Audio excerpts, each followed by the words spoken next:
أشهد أن لا إله إلا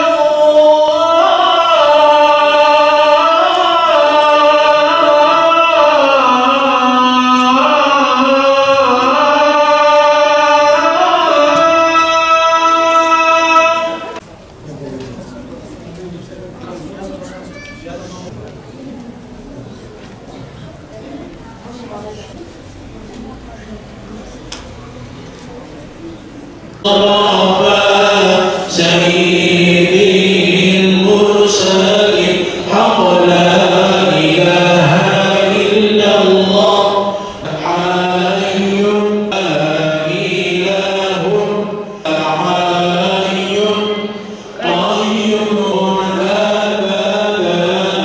إله القدر وما أدراك ما ليلة القدر ليلة القدر خير من 1000 شهر تنزل الملائكة والروح فيها بإذن ربهم من كل أمر سلام هي حتى مطلع الفجر. Sadakallahul azim.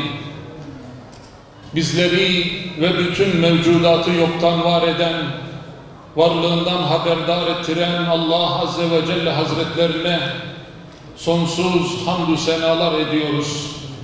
Edibi, Habibi, yeryüzünün ve gökyüzünün en kıymetlisi, peygamberler serveri, tek önderimiz Hazreti Muhammed Mustafa sallallahu aleyhi ve selleme sonsuz salat ve selam olsun inşallah. Allah'ın insanlık için merhametinin bir nişanesidir. Kur'an-ı Kerim bir geceyi 1000 aydan daha hayırlı kılmaktadır.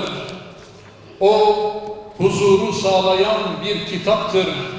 O Allah'ın kanunudur. Yaşanmak için gönderilen bir kitaptır. Onu yaşamayan bir insanlığın yüzü ebediyen gülmeyecek.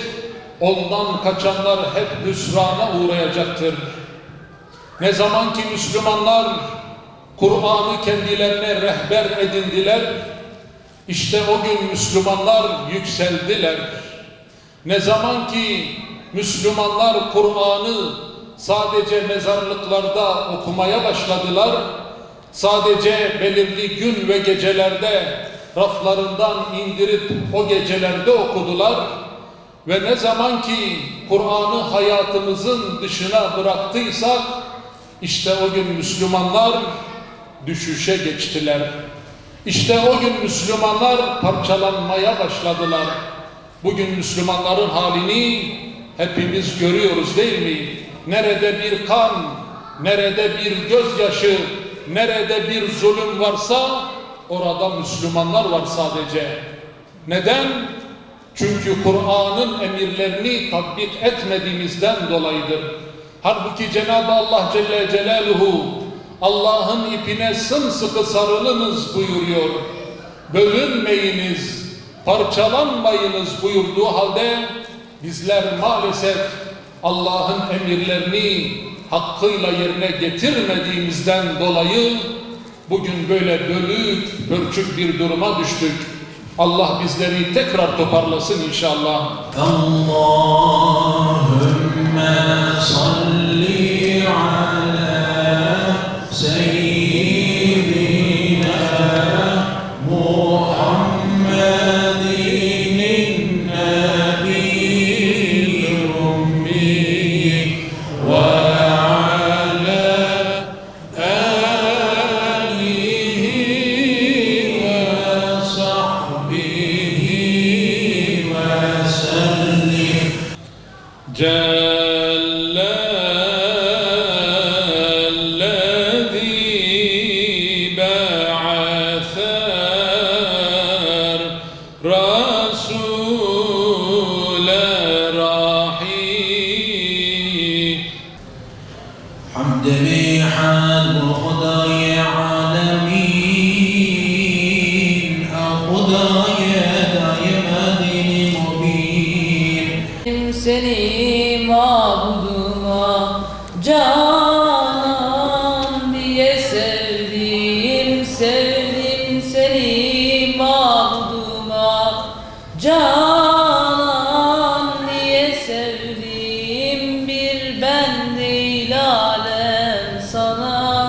Ha